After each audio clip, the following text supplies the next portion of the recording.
A'udzu billahi minasyaitonir rajim. Bismillahirrahmanirrahim.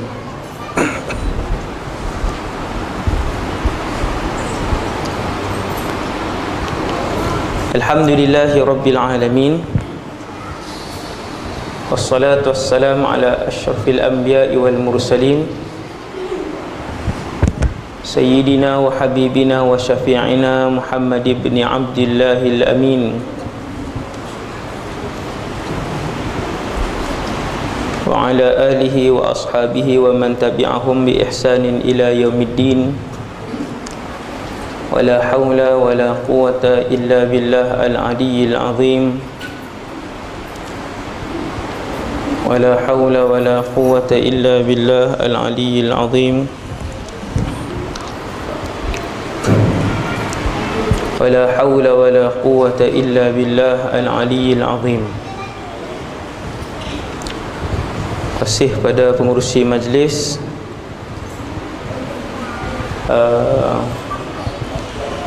pengurusi surau serta jawatan kuasa, tuan imam, para pegawai surau, seterusnya ibu-ibu dan ayah-ayah, muslimin dan muslimat yang dirahmati Allah Subhanahu wa taala sekalian.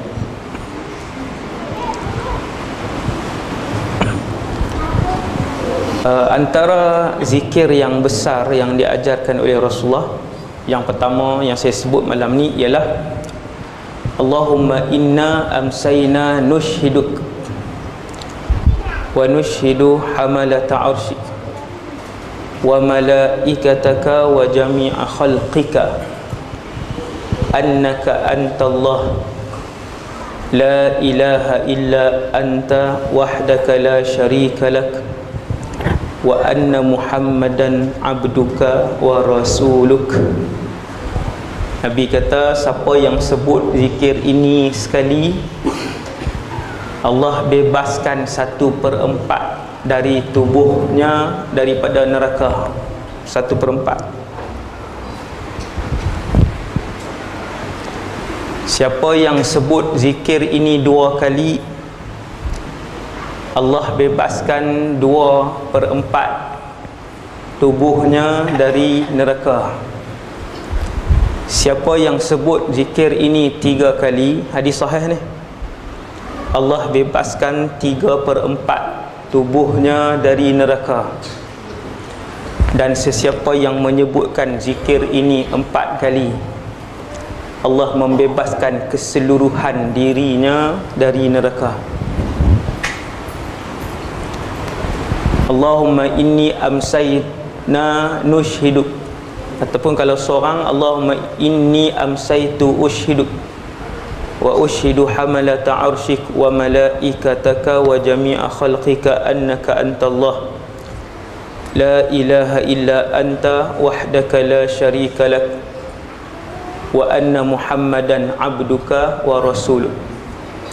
Hak tu hadiah pertama saya malam ni untuk tuan-tuan.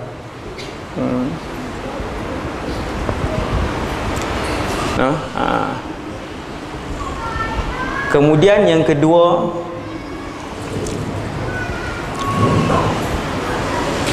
Nabi SAW satu hari Nabi pegang Muaz ibn Jabal, pegang tangan Sayyidina Muaz radhiyallahu anhu. Kemudian Nabi sebut, ya Muaz, inni uhibbuk, wahai Muaz, aku sayang kamu. Muaz, aku sayang kamu, kata Rasulullah sallallahu alaihi wasallam. Lepas Nabi wafat, semua orang yang berjumpa dengan Sayyidina Muaz, lepas Nabi wafat, orang berjumpa dengan Muaz bin Jabal ni, orang akan sebut, ya Muaz, inni uhibbuk, wahai Muaz, aku menyayangi kamu.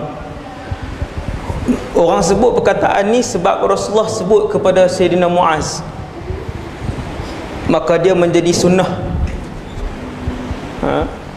Dan Sayyidina Muaz bin Jabal dah tak ada, Cuma ulama keluarkan satu pengajaran daripada hadis ni.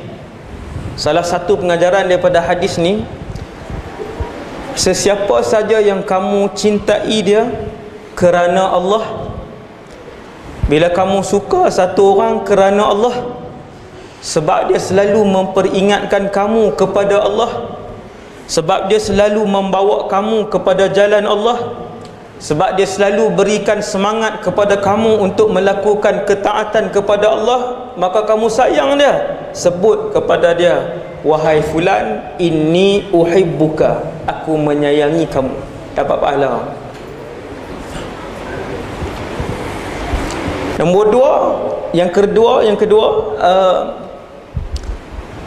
perkataan aku menyayangi kamu ni yang keluar daripada mulut Rasulullah ni tidak diungkapkan oleh Nabi kepada semua sahabat. Tak semua sahabat dapat. Sahabat-sahabat tertentu saja yang dapat, antaranya Mu'adz ibn Jabal. Bila Rasulullah sallallahu alaihi wasallam, bila Nabi pegang tangan Sayyidina Mu'adz, kemudian Nabi sebut, wahai Mu'adz, aku sayang kamu. Kemudian Nabi ajar satu zikir selepas tu, dalam hadis yang sama. Dalam hadis yang sama, selepas Nabi sebut, wahai Mu'adz, aku menyayangi kamu, wahai Mu'adz, kata Rasulullah, la tada'anna dubura kulli salatin, jangan sekali-kali kamu tinggal tiap-tiap kali selepas solat. Anda tengok doa apa yang Nabi ajar Sayyidina Mu'adz ni, tiap-tiap kali lepas solat. Saya pusing satu Malaysia berceramah tuan, daripada Perlis sampai ke Sarawak. Orang panggil saya berceramah daripada Perlis sampai ke Sarawak. Saya mendapati 99% masjid dan surau tak hidupkan zikir ini. Tak ada imam sebut zikir ni yang Nabi ajar betul-betul kepada Mu'adz bin Jabal.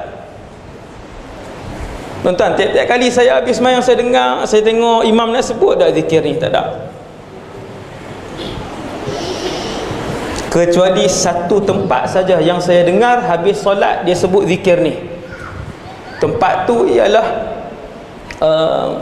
Masjid Matin di Perlis. Bukan hak Wahabi punya, ni hak Ahlu Sunnah wal Jamaah. Walaupun dia di Perlis, tapi dia kubu Ahlu Sunnah wal Jamaah di sana. Masjid Matin, Ustaz Yusaini. Satu-satunya masjid di surau yang saya jumpa lah, yang orang lain saya tak tahu, yang saya jumpa, yang habis solat dia sebut zikir ni. Hadis ni hadis sahih. Zikir ini Nabi ajarkan kepada Sayyidina Mu'adz selepas Nabi ungkapkan perkataan kepada Mu'adz, wahai Mu'adz, aku sayang kamu, jangan tinggal sekali-kali zikir ni tiap-tiap kali lepas solat. Allahumma a'inni ala zikrika wa syukrika wa husni ibadatik. Buat tak tuan? Tak buat. Allahumma a'inni ala zikrika wa syukrika wa husni ibadatik. Dan zikir lepas solat yang ni, yang zikir ni, saya mendengarnya setiap hari dulu ketika saya belajar di Syria. Waktu belajar di Syria dulu, habis bagi salam, Assalamualaikum warahmatullahi, Assalamualaikum warahmatullahi, tuan-tuan guru kami akan sebut zikir ni. Saya akan dengar, Allahumma inna ala zikrika wa syukrika wa husna ibadatik. Saya pun cari. Sebab waktu belajar di Malaysia, lepas bagi salam kita baca apa? Alhamdulillahilladzi lam yattakhidh waladan wa lam yakul lahu syarikun fil mulk wa lam yakul lahu waliyyun minadh-dhulli wa kabbirhu takbira. Yang tu yang kita dengar tok-tok guru, ustaz-ustaz kita baca lepas bagi salam, tapi waktu saya belajar dulu, saya dengar zikir yang berlainan. Saya pun cari. Rupa-rupanya zikir itu adalah wasiat Rasulullah sallallahu alaihi wasallam. Sambil Nabi pegang tangan Sayyidina Mu'adz, Nabi berwasiat, wahai Mu'adz, jangan sekali-kali tinggalkan doa ini. Zikir tu dia doa tu yang bermaksud, ya Allah, bantulah aku untuk sentiasa mengingatimu Ya Allah, bantulah aku untuk sentiasa bersyukur kepadamu. Ya Allah, bantulah aku untuk memperelokkan ibadahku kepadamu. 3 ni kunci dia. Satu orang manusia, tuan-tuan tengok 3 ni, saya nak hurai malam ni cara ringkas. Apabila satu orang Muslim dapat 3 benda ni, maka bahagialah dunia dan akhirat dia selama-lamanya. Maka berpanjanganlah kebahagiaan dan ketenangan serta kesenangan di dalam hati dia apabila seseorang umat Nabi Muhammad dikurniakan 3 benda yang diminta oleh Rasulullah sallallahu alaihi wasallam setiap kali Nabi usai solat. Dan pesanan ini bukan hanya dikhususkan kepada Mu'adz ibn Jabal radhiyallahu anhu, bahkan pesanan ini untuk semua kita umat Nabi Muhammad sallallahu alaihi wasallam. Tuan-tuan perasan ataupun tidak, kita kalau bagi kertas malam ni suruh sebut berapa banyak ibadat benda sunnah yang kita tahu dalam Islam dan kita ambil daripada Nabi, yang kita belajar daripada Rasulullah, semua yang ada dalam surau ini, termasuk saya, kita semua boleh senarai berpuluh-puluh benda sunnah. Tapi masalah yang paling utama nombor 1 ialah kita tak buat sunnah yang diajarkan itu. Kita tak buat sunnah yang kita tahu itu sunnah Nabi yang boleh membuatkan kita masuk syurga. Betul tak? Betul. Duha Nabi tinggal tak duha? Nabi tak pernah tinggal solat duha, kecuali sekali ataupun 2 kali dalam sepanjang umur hidup baginda.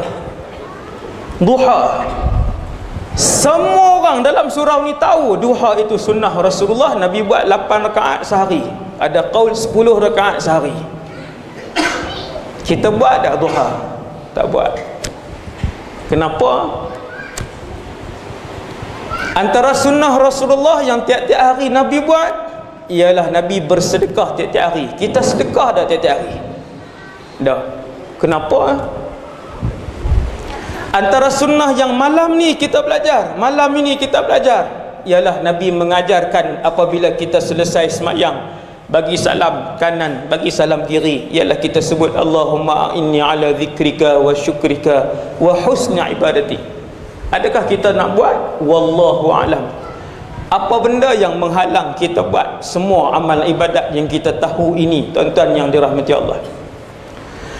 Apa yang menghalang untuk kita yang tahu seorang lelaki sangat baik dan sangat tinggi pahala apabila dia boleh semayang berjamaah 5 waktu di masjid ataupun di surau? Besar ganjaran dia, besar pahala dia, sehingga kan pada zaman Rasulullah sallallahu alaihi wasallam, kata Rasulullah, aku seolah-olah nak arahkan sahabat-sahabat aku pergi bakar rumah yang mana ahli rumah itu tidak datang solat berjamaah di masjid ini, Masjid Nabawi waktu tu.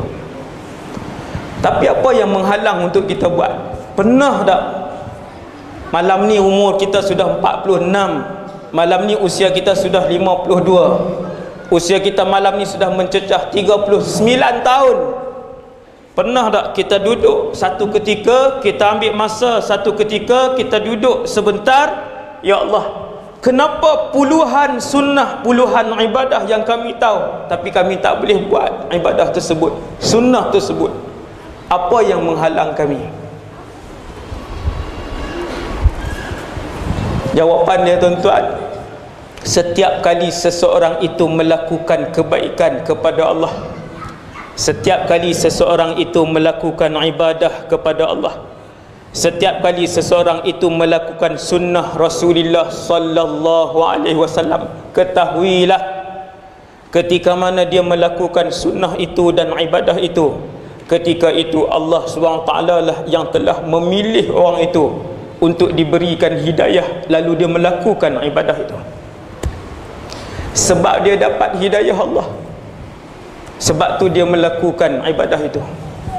Siapa yang menggerakkan bibir dan hati kita setiap kali kita bangun untuk kita ucapkan alhamdulillahillazi ahyana ba'dama amatana wa ilaihin nusyur? Siapa?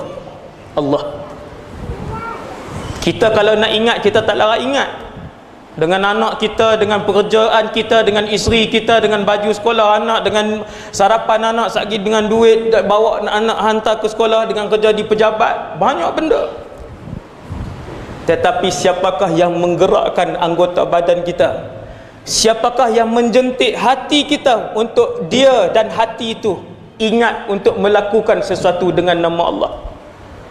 Siapakah yang menggerakkan anggota badan kita dan menjentik hati kita untuk kita ingat melakukan sunnah Rasulullah sallallahu alaihi wasallam?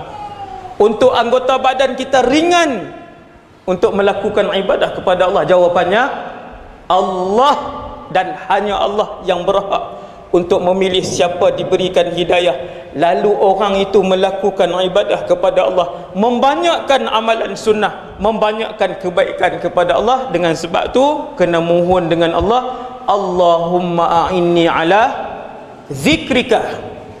Ya Allah, apa maksud a'inni? Bantulah aku ya Allah untuk sentiasa mengingatimu. Wa syukrika, bantulah aku ya Allah. Siapa yang nak bantu kita? Allah.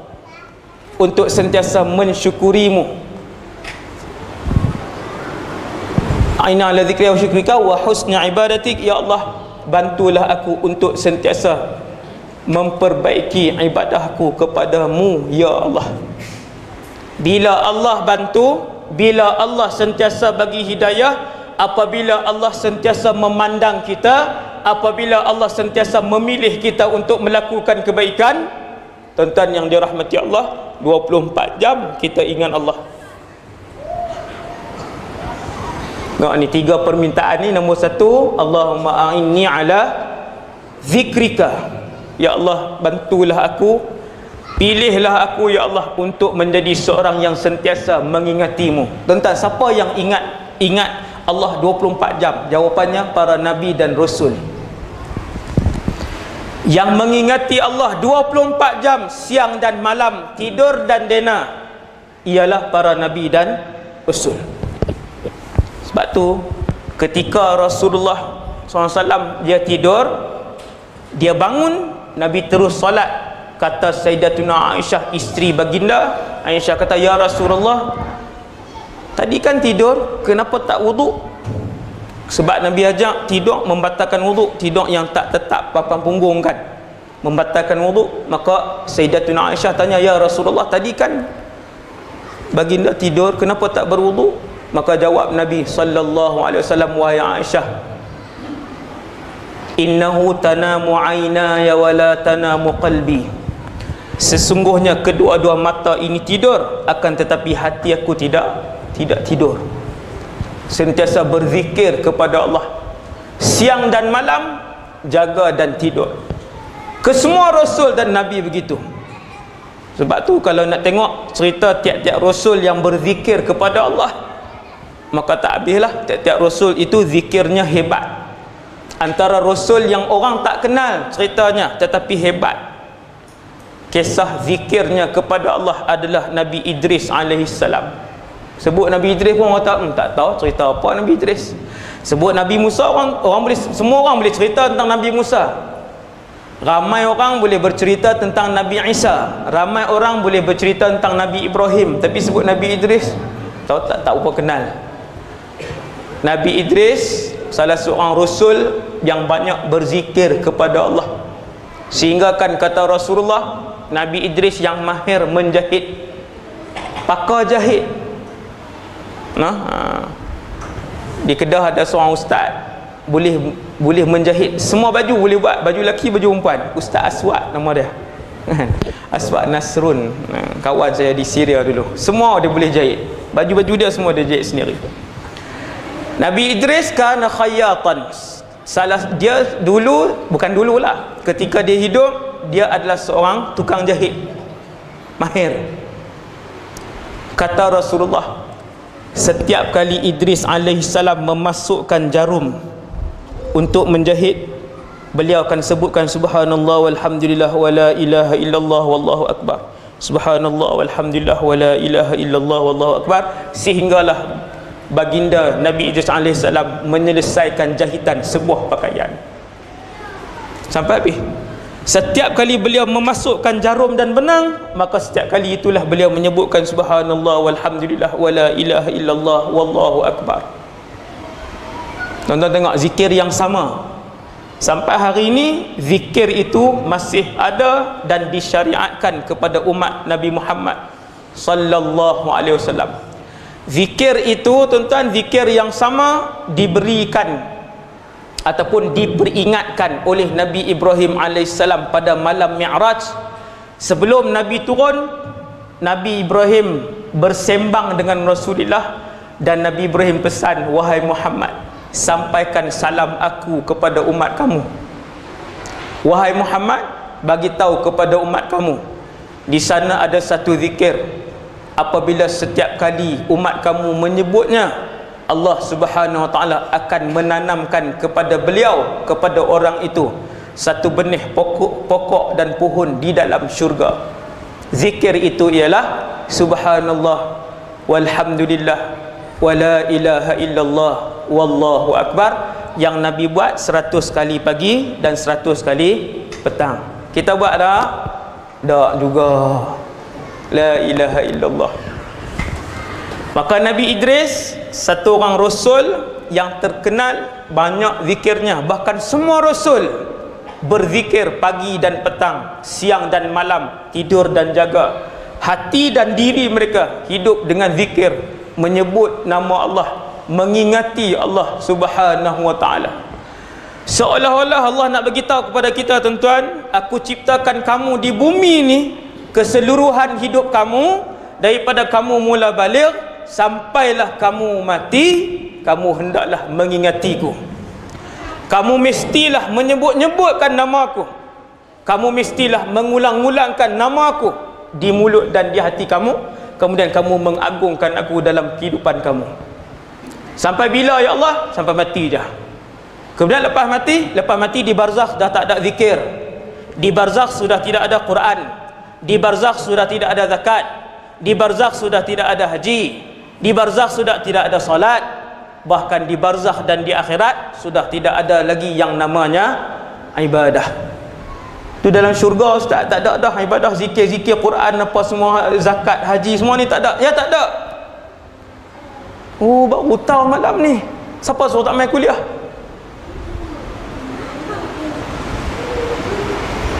Apabila satu orang itu malam ini roh dia keluar daripada tubuhnya, maka berakhirlah kemanisan ibadah di dalam kehidupan dia buat selama-lamanya. Dia tak boleh beribadah dah.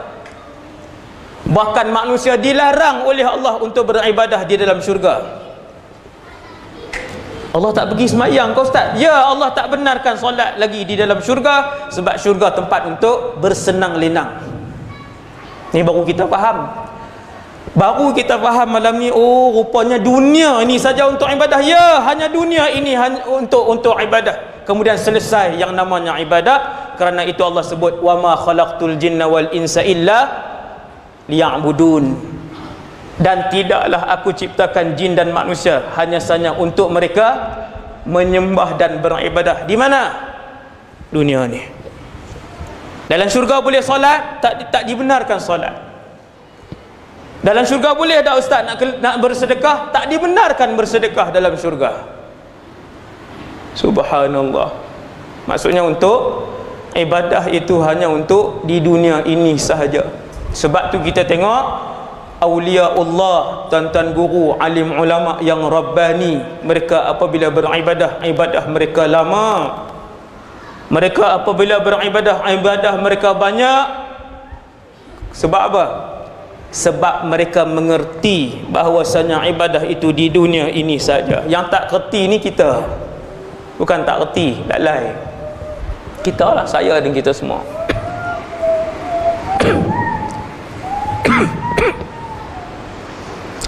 Ketika Nabi Idris membanyakkan zikir, tuan-tuan tengok, kenapa Nabi pesan kepada umat dia melalui lidah Muaz ibn Jabal untuk membanyakkan zikrullah, sebut nama Allah, la ilaha illallah, macam-macam zikir yang Nabi tinggalkan. Kenapa? Rasulullah sallallahu alaihi wasallam kalau tengok zikir Nabi sebelum tidur sahaja tuan-tuan sekalian, Nabi baca ayat kursi, Nabi baca 3 qul, Nabi baca subhanallah 33, alhamdulillah 33, Allahu akbar 34, kemudian Nabi baca bismikallahumma ahya wa amut, kemudian Nabi baca Allahumma inni, doa yang banyak.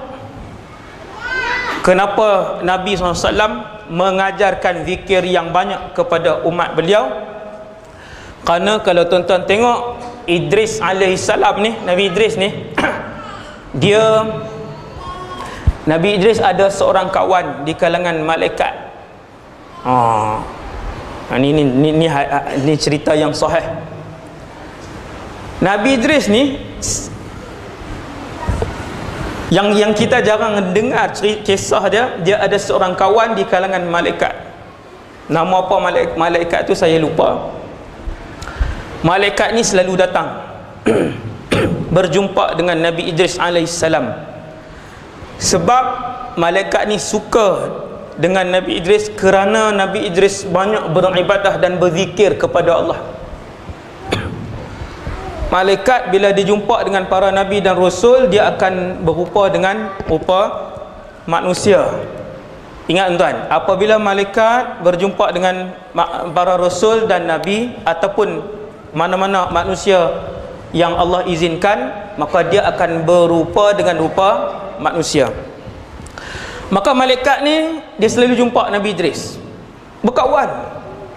Sehinggalah satu tempoh yang panjang, satu hari Nabi Idris kata, wahai fulan, dia panggil malaikat tu, aku teringin untuk bersiar-siar di langit.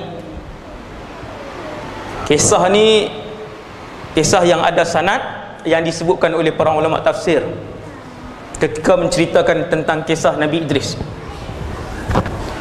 Kemudian malaikat ni kata, boleh. Seronok tuan kan, ajak malaikat ronda. Kita nak ajak siapa ronda? Boleh tak nak bersiar-siar? Malaikat kata boleh. Lalu malaikat ni yang kawan baik Nabi Idris ni bawa seorang je lah malaikat, bukannya 1000, seorang.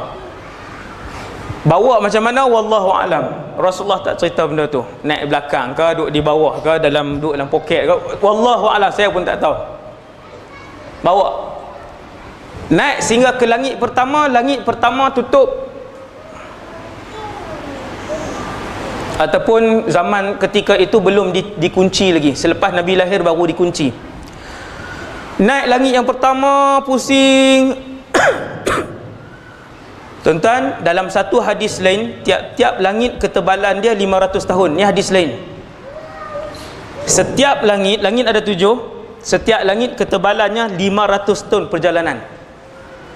Tapi malaikat dia boleh terbang dengan laju lah. Jadi dia pusing langit pertama, kemudian naik langit yang kedua, naik langit yang ketiga, sampai di langit yang keempat. Tuan-tuan, tiap-tiap langit syarat dengan para malaikat kerana langit adalah tempat tinggal para malaikat. Maskanul malaikah as-samawatus sab'. Tempat tinggal para malaikat adalah ketujuh lapis langit. Kalau tuan-tuan tanya, ustaz, malaikat duduk di mana? Di langit. Bukan Allah di langit tuan-tuan, malaikat di langit. Lalu penuh setiap beberapa inci di langit ni tuan-tuan, penuh dengan malaikat. Setiap beberapa inci ni ada malaikat, banyak, ramai. Sampai di langit yang keempat, tiba-tiba terserempak dengan malaikat maut. Ni malaikat yang bawa Nabi Idris ni tiba-tiba terserempak malaikat maut pun panggil.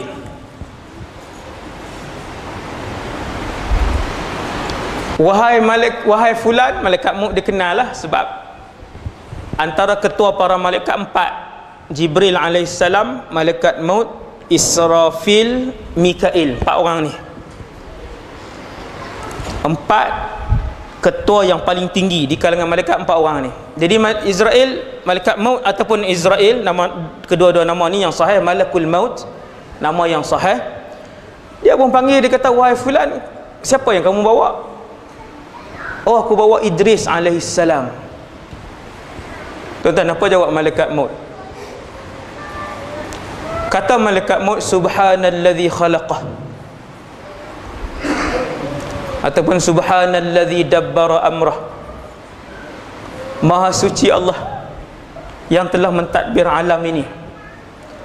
Tadi Allah arahkan aku untuk mengambil nyawa Idris alaihissalam di langit yang keempat. Dan sampai sekarang aku berfikir, macam mana nak ambil nyawa Idris di langit yang keempat, sedangkan Idris ni manusia, Nabi, tapi dia tinggal di bumi. Rupa-rupanya kamu yang bawa dia naik. Maka bismillah, tuan, bukan sembelih. Ambil nyawa Idris alaihissalam. Subhanallah. Nabi Idris satu-satunya rasul yang nyawanya diambil di langit. Hadis ni sahih. Diambil di langit ke berapa? Langit yang keempat. Sampai ke malam ini Idris alaihissalam berada di langit yang keempat malam ni. Nabi Adam di langit yang pertama. Kemudian ada Nabi Yusuf, ada Nabi Zakaria dan Nabi Isa. Kemudian di langit yang keempat ada Nabi Idris alaihissalam. Langit kelima ada Nabi Harun. Langit yang keenam ada Nabi Musa. Langit yang ketujuh ada Nabi Ibrahim alaihissalam. Allah sebut dalam Quran, wa rafa'nahu makanan 'aliyya, dan Idris kami mengangkatnya pada kedudukan yang tinggi. Hebat tak kedudukan dia, tuan-tuan? Subhanallah. Tengok kisah Idris, satu orang yang membanyakkan zikir kepada Allah. Zikir, tuan-tuan, penting. Beli tasbih, letak dalam poket. Jangan tinggal di pejabat pula. Sentiasa ada dalam poket, tuan-tuan. Seperti mana kunci kereta dan motor serta handphone boleh sentiasa ada di dalam poket kita, seperti itulah pastikan tasbih sentiasa berada dalam poket kita. Mulai malam ni, tuan-tuan, ni saya peringat sekali ni ya, tuan-tuan. Nak mai pula wallahu a'lam. Duk nombor waiting list nombor ke berapa ratus pula saya tak tahu. Kan, mungkin lepas 6 tahun ke, lepas 9 tahun ke, wallahu alam. Yang saya kongsi malam ni, tuan-tuan, pakat-pakat pegang, pakat-pakat buatlah. Kan, insya-Allah sama-sama kita jumpa dalam syurga nanti, insya-Allah. Tuan-tuan. Jadi tuan-tuan yang dirahmati Allah sekalian, begitulah. Bismillah. Yang berlaku kepada Nabi Yunus alaihissalam. Tengok para rasul. Nabi Yunus ni dia diutuskan kepada kaum yang paling keras sekali di dunia. Paling keras. Saya tak mau cerita tentang kisah Nabi Yunus ni. Kan, setiap rasul dia ada kisah panjang. Saya ambil sikit je poin tentang zikir. Kemudian umat Nabi Yunus macam rasul-rasul lain menentang Nabi Yunus, memperbodohkan dia, menghina dia, keji dia tiap-tiap hari, mendustakan Nabi Yunus alaihissalam, sampai Nabi Yunus dia macam merajuk lah. Kemudian Nabi Yunus tinggalkan kampung tersebut, pendekkan cerita, naik kapal, lalu diundi, dibuang ke laut. Bila dibuang ke laut, Yunus alaihissalam ditelan oleh ikan. Tuan-tuan, ikan telan boleh hidup lagi ke? Kalau jerung telan memang tak hidup dah. Kita katalah ikan paus. Ikan paus ni walaupun dia besar, tetapi dia tak makan makanan sembarangan. Dia tak makan ikan-ikan lain yang orang kata dia tak makan jerung ke, dia tak, ikan paus ni. Walaupun dia besar, tapi dia makan plankton kan. Dia makan benda-benda macam tu. Dan manusia pun dia takkan cari manusia untuk telan ikan paus. Sebab tu Mak Saleh dia berenang tepi ikan paus kan. Berenang, dia ikut. Cuba buat dengan ikan jerung macam tu, Mak. Jadi ikan paus ni dia tak cari manusia untuk dia telan. Bila Nabi Yunus alaihissalam dibuang, faltaqamahul hut, maka ikan apa wallahu alam telan dia, ikan yang besar. Tuan-tuan, ditelan, kita buat andaian yang telan itu ikan paus, seperti mana yang diterjemahkan dalam kitab tafsir kan, terjemah ikan paus. Tuan-tuan, ikan paus dia telan tu boleh hidup ke dalam tu? Kemudian ikan tu dia masuk ke dalam dasar laut pula, dalam keadaan yang tak ada oksigen, dalam keadaan yang gelap, dalam keadaan yang busuk, dalam keadaan yang sakit, boleh hidup ke? Maka Yunus alaihissalam ketika berada di dalam perut ikan tersebut, nampak?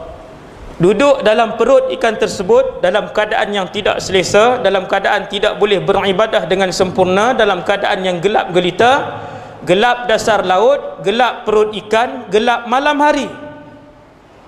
Kegelapan di atas gelap membuatkan Nabi Yunus alaihissalam yang tersepit dalam perut tu dalam keadaan yang sakit. Nabi Yunus keluar dalam keadaan sakit, tuan-tuan. Akan tetapi walaupun duduk dalam keadaan yang tersepit, duduk dalam keadaan yang tersepit dan sakit, duduk dalam keadaan yang gelap gelita, tuan-tuan bayang, perut ikan. Duduk di insang ke di mana, ustaz? Tak payah tanya lah yang tu. Dia kata perut ikan, dalam perut ikan. Akan tetapi mulut dan hati Nabi Yunus alaihissalam tidak berhenti berzikir kepada Allah. Nampak tuan? Mulut Nabi Yunus alaihissalam dan hati Nabi Yunus alaihissalam tidak pernah berhenti berzikir kepada Allah pada hari pertama sepanjang hari. Hari kedua di dalam perut ikan itu sepanjang hari. Hari ketiga dalam perut ikan itu sepanjang hari, tak makan. Hari keempat dalam perut ikan itu sepanjang hari. Beliau menyebutkan la ilaha illa ant subhanaka inni kuntu minadh zalimin. Dia ulang penyesalan dia. Dia ulang keagungan kepada Allah. Dia ulang pujian dia kepada Allah. Dan dia ulang pengakuan dia bahawa dia berdosa dengan Allah. Subhanaka inni kuntu minadh zalimin. Akhirnya Allah Subhanahu wa taala mengampunkan Nabi Yunus. Allah pun arah ikan tu, wahai ikan, muntahkan Yunus alaihissalam di sebuah pulau, di satu tempat. Ikan ni pun pergi dekat, dia pun muntahkan Nabi Yunus dalam keadaan Nabi Yunus sakit. Dalam keadaan Nabi Yunus alaihissalam sakit setelah dimuntahkan oleh ikan tersebut. Tapi yang Rasulullah nak kita belajar ialah apabila seseorang itu tidak meninggalkan zikir kepada Allah Subhanahu wa taala. Allah sebut dalam Quran, falaula annahu kana minal musabbihin. Seandainya Yunus bukan daripada kalangan mereka yang membanyakkan zikir, seandainya Yunus, kata Allah dalam Quran, tidak termasuk di kalangan orang yang membanyakkan zikir, kalaulah Yunus tidak membanyakkan zikir, lalabitha fi batnihi ila yaumi yub'atsun, nescaya kami takkan keluarkan Yunus daripada perut ikan tu sehinggalah hari kiamat. Duduk dalam perut ikan tu sampai hari kiamat. Tapi sebab Yunus alaihissalam membanyakkan zikir kepada Allah Subhanahu wa taala. Tuan-tuan, zikir. Nombor 2, wa syukrika. Allahumma inni ala zikrika, 1, wa syukrika. Ya Allah, bantulah kami ya Allah, diriku ya Allah, untuk sentiasa berterima kasih, mengucapkan syukur kepadamu ya Allah. Susah ke senang tuan-tuan nak ucap alhamdulillah? Senang je. Ni kita pakai baju ni, semua orang ada nikmat baju ke tuan-tuan? Tak. Alhamdulillah. Ada tak mulut kita setiap hari, setiap kali kita menyarungkan pakaian? Hari ni berapa kali kita sarung pakaian masuk dalam tubuh kita? Dan berapa kali setiap kali kita sarungkan baju itu kita sebutkan subhanallah, alhamdulillah, terima kasih ya Allah. Nabi sebut kepada para sahabat, wahai sahabat sekalian, akan datang satu zaman dekat dengan kiamat, kamu akan tengok umat-umat aku mewah dengan keduniaan. Pagi mereka pakai pakaian lain, petang mereka pakai pakaian lain. Tuan-tuan, ada hadis Nabi sebut kepada para sahabat, wahai sahabat-sahabat sekalian, kamu akan tengok nanti satu zaman umat aku akan tenggelam dalam kemewahan dunia. Pagi mereka memakai pakaian lain, malam mereka memakai pakaian lain.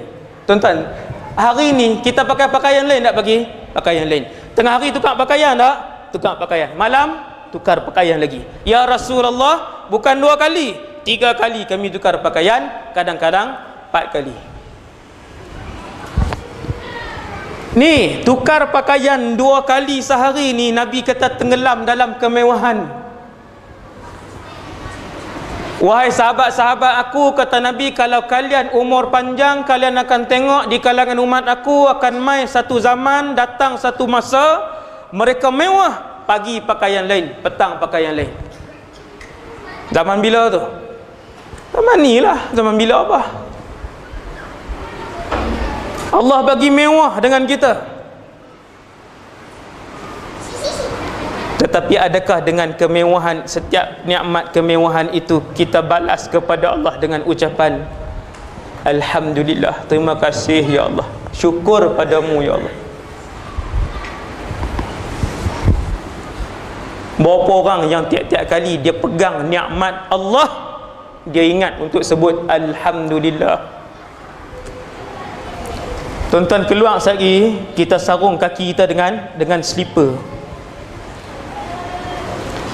Bukan nikmat ke slipper tu?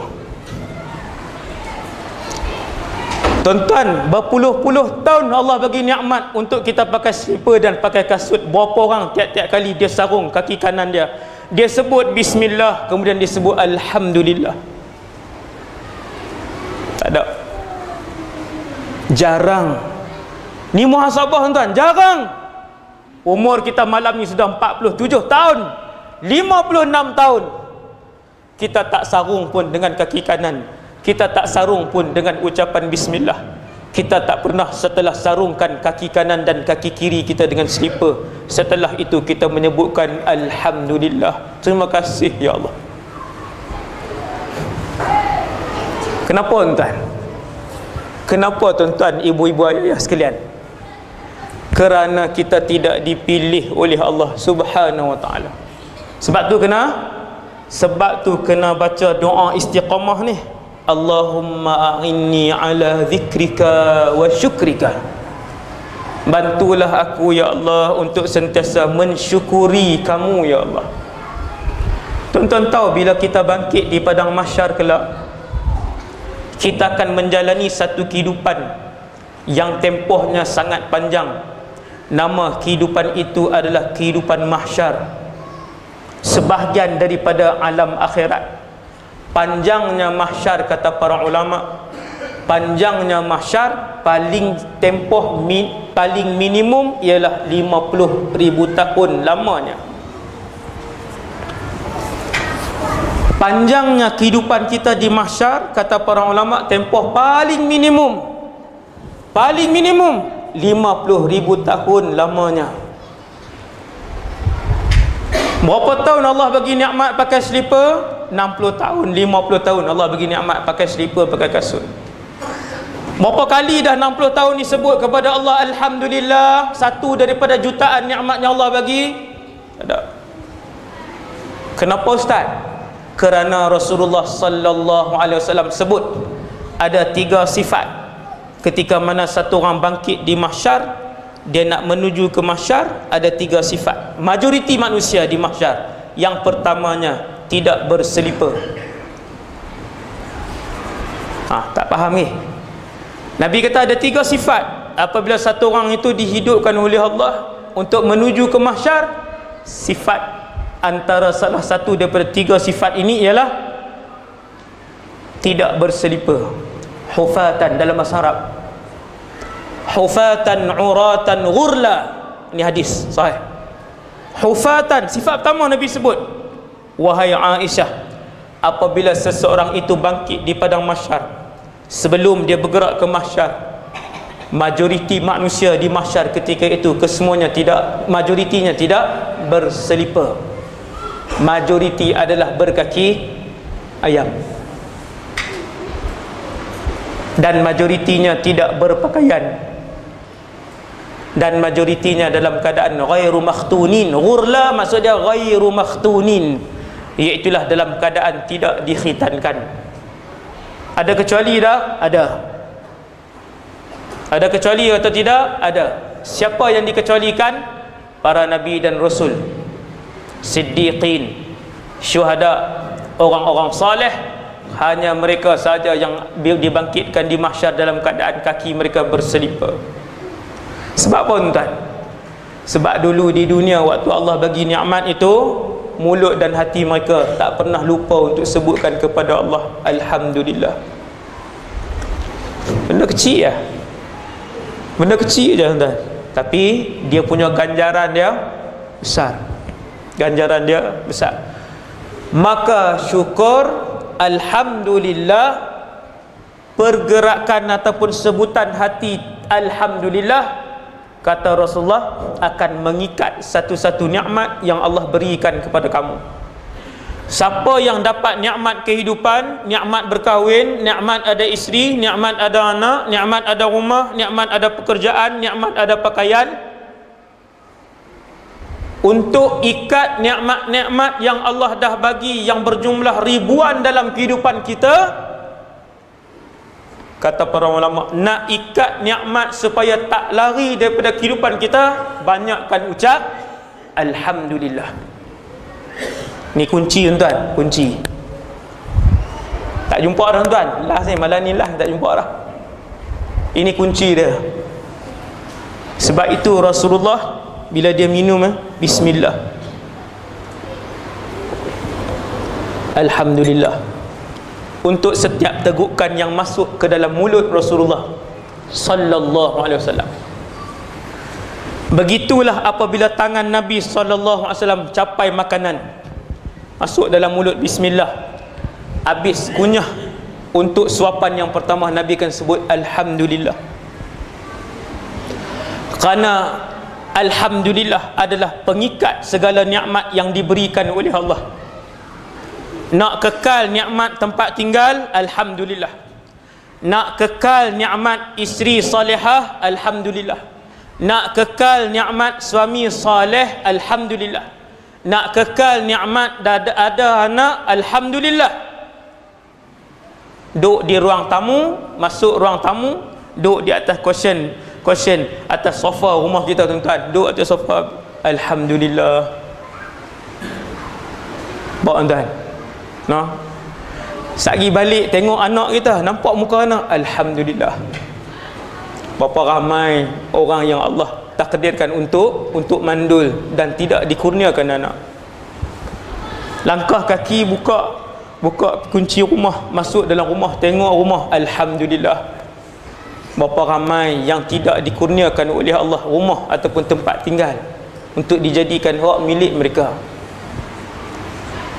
Maka orang yang paling banyak berterima kasih dengan Allah, orang yang paling banyak ucapkan alhamdulillah, mereka lah orang yang cerdik, yang nikmat itu takkan meninggalkan mereka sampailah mereka berjumpa dengan Allah. Sebab apa? Sebab Allah berjanji, la in syakartum la azidannakum. Allah berjanji, Allah ikat dirinya dengan janjinya, sesiapa yang bersyukur kami tambah. Kami tambah. Sesiapa yang bersyukur, la azidannakum, aku berjanji untuk aku tambah. Tuan-tuan, la azidannakum tu aku berjanji untuk aku tambah.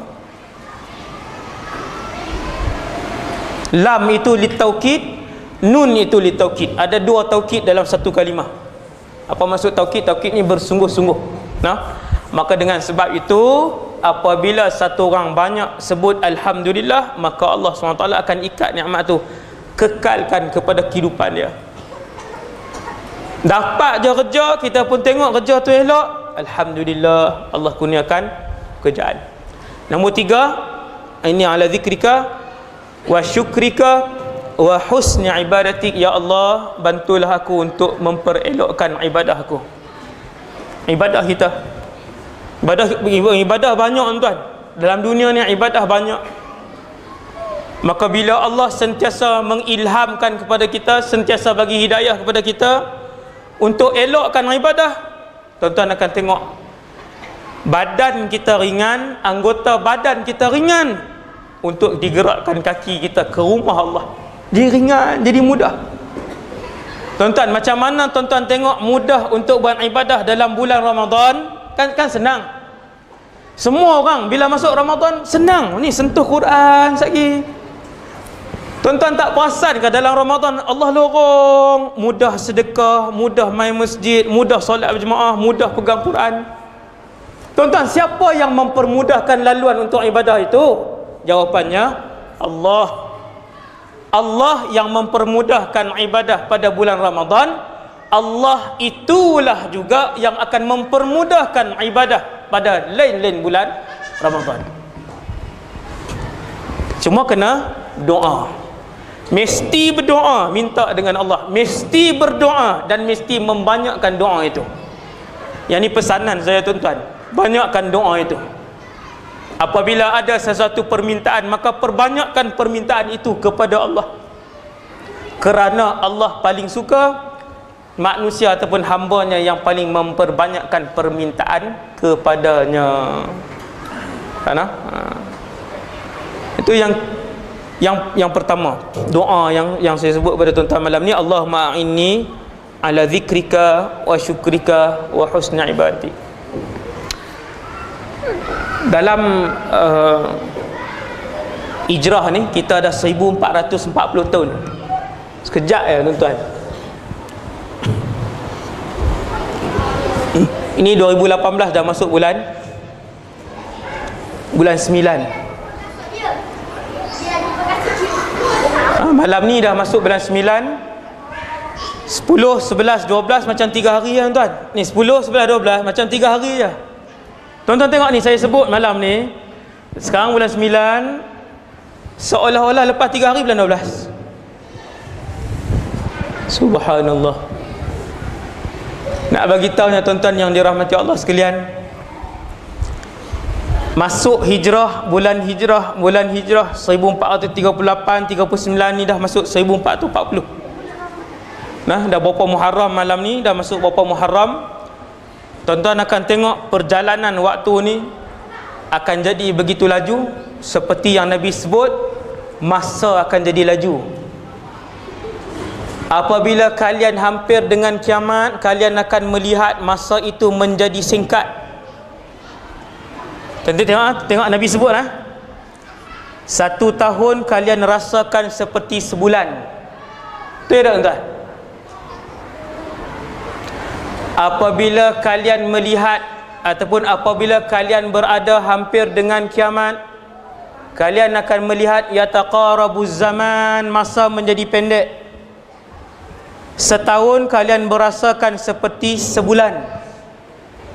Kemudian sebulan kalian rasakan seperti seminggu. Kemudian seminggu kalian rasakan seperti sehari. Kemudian sehari kalian rasakan seperti sesaat.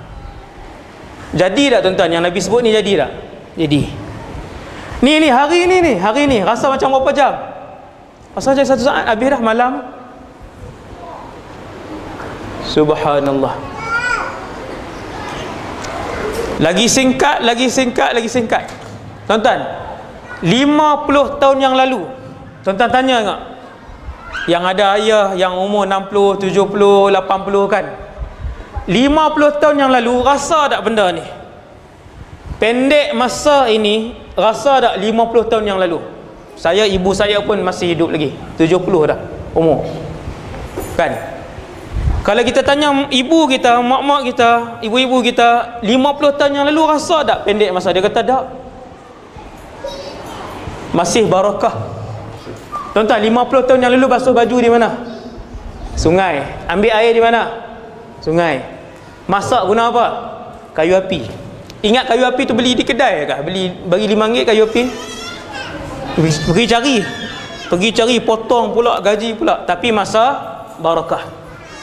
40 tahun yang lalu, datuk nenek moyang kita, bukan ayah datuk nenek moyang kita lah, ibu dengan ayah kita 40 tahun yang lalu, dia rasa ke pendek masa ni? Rasa. 40 tahun lalu belum rasa.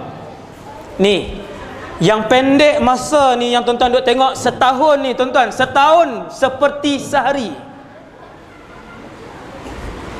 2018 dah nak habis tuan-tuan.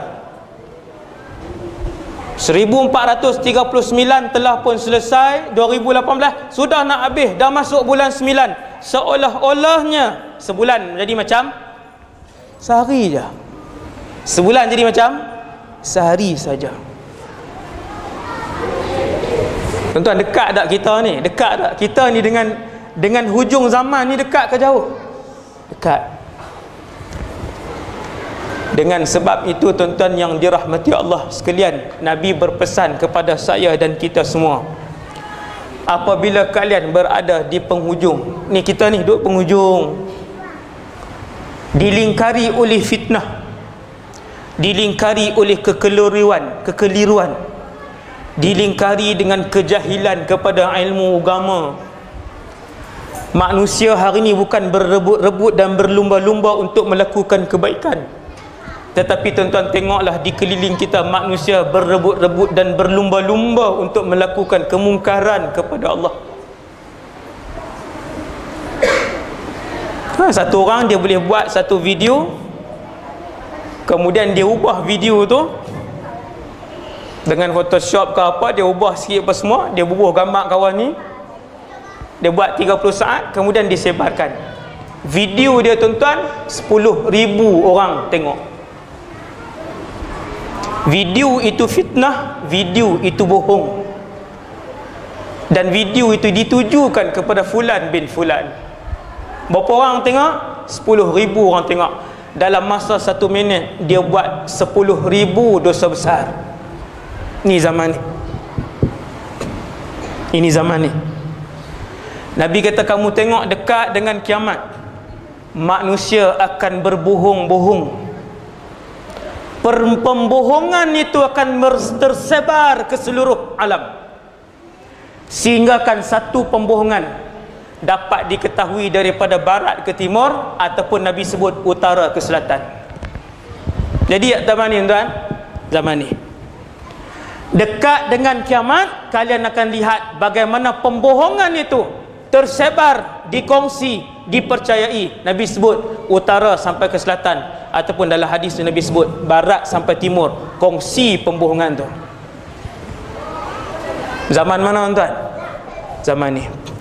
Tuan-tuan, apa Nabi nasihat bila sampai zaman ni? Nabi kata, badiru bil a'mal fitanan ka qita'il lailil muzlim. Nabi kata, berlumba-lumbalah untuk melakukan kebaikan. Bila buat benda baik, perbanyakkan benda baik. Apabila kamu melakukan ibadah, berlumba-lumbalah sesama kamu.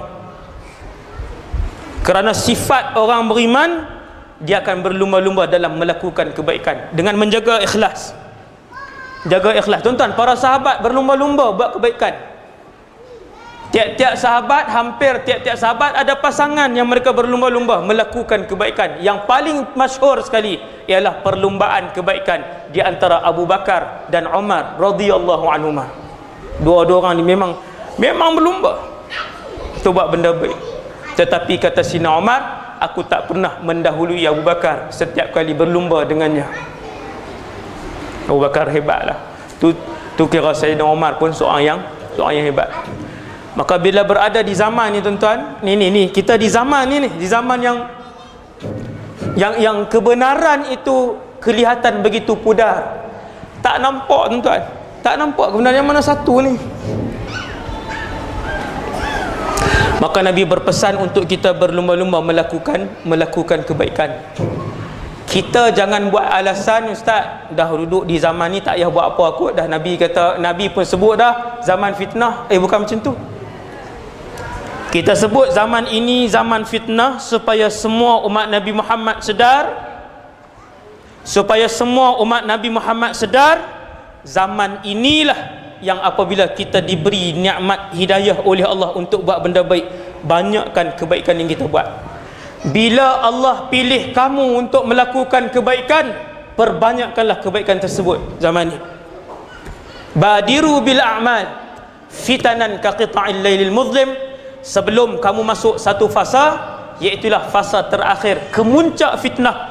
Kalian ketika itu tidak lagi boleh ataupun tidak lagi senang untuk melakukan kebaikan di jalan Allah.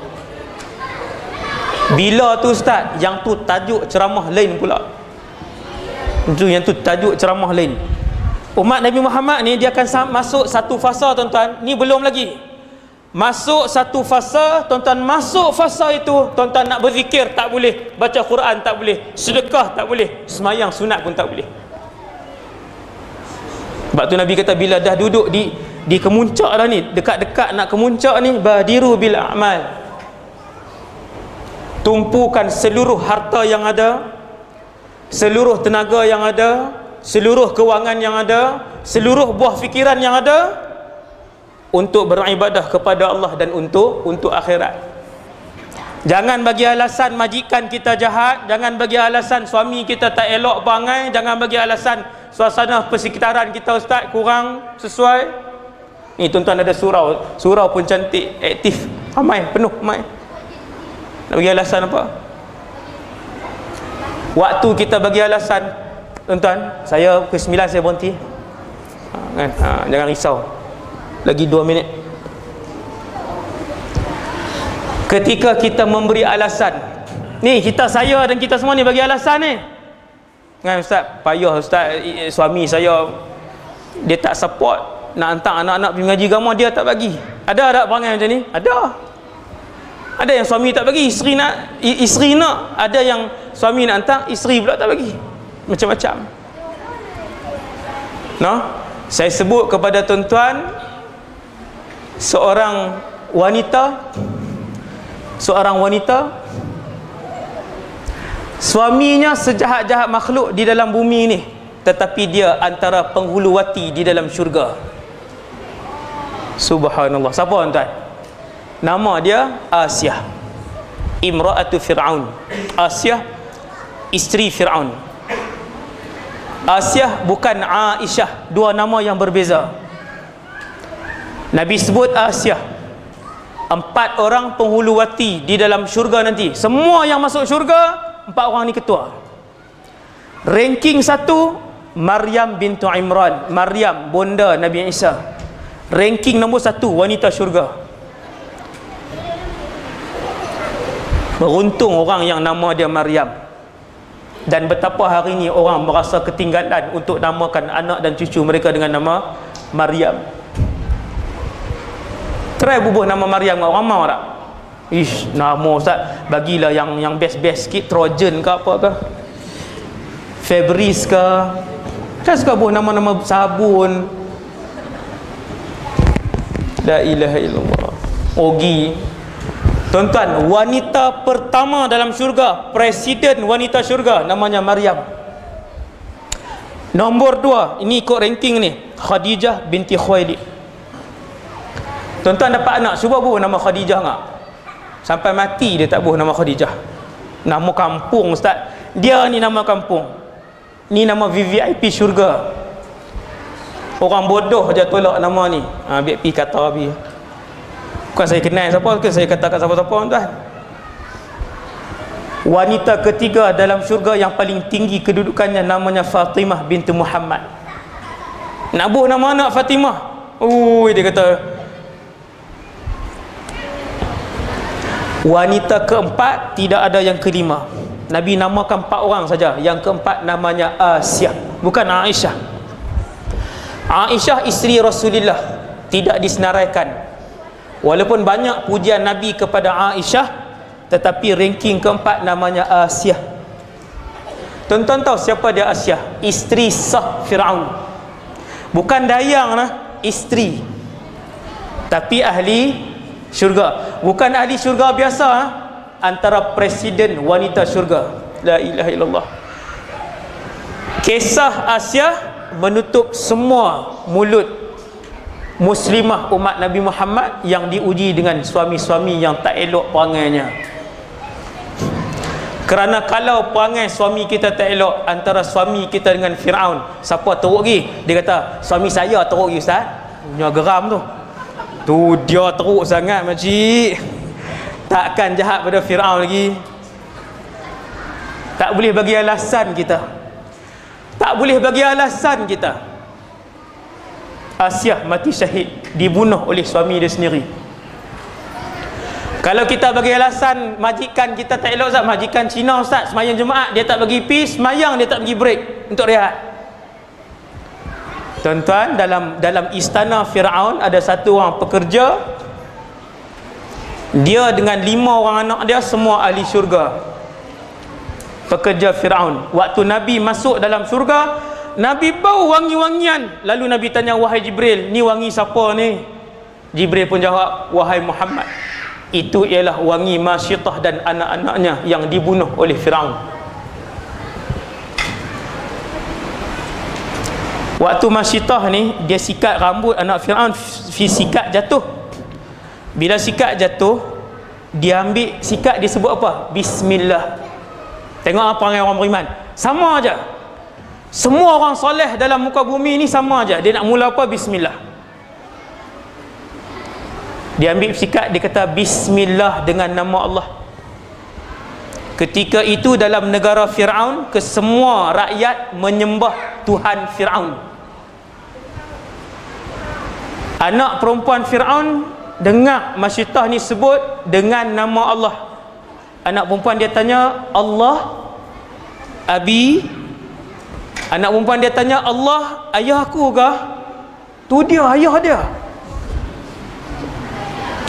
Lalu Masyitah pun jawab, la, bukan. Rabbi, Tuhan aku, Rabbuki, Tuhan kamu, wa Rabbu abiki, Tuhan ayah kamu ialah Allah.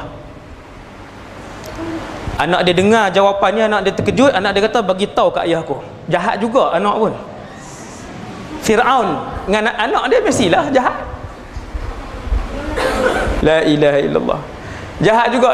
Anak dia pun bagi tahu kat ayah dia. Terus dipanggil Masyitah, lalu diisikan minyak dalam periuk gergasi, periuk yang besar, minyak, lalu digelegakkan minyak itu. Panggil Masyitah, wahai Masyitah, kalau kamu tak keluar dari agama Musa, campakkan kamu dalam minyak menggelegak ini. Siapa Tuhan kamu, wahai Masyitah? Masyitah jawab, Rabbi wa Rabbukallah, Tuhan aku dan Tuhan kamu Allah. Kena Firaun. No? Dia tak jawab Tuhan aku Allah, dia jawab Tuhan aku dan Tuhan kamu ialah Allah.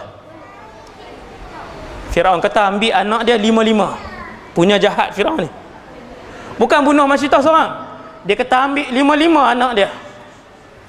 Tolak seorang-seorang. Tuan-tuan, tolak masuk dalam periuk yang berisi minyak. Berapa jam tuan-tuan nak hancur badan ni? Berapa jam apa? Berapa minit?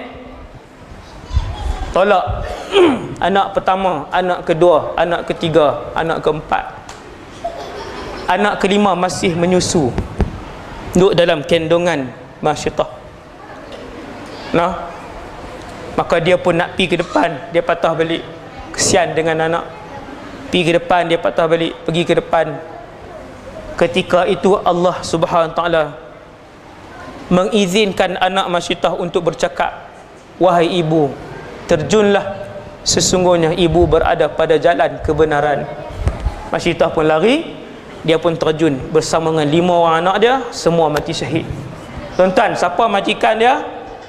Firaun.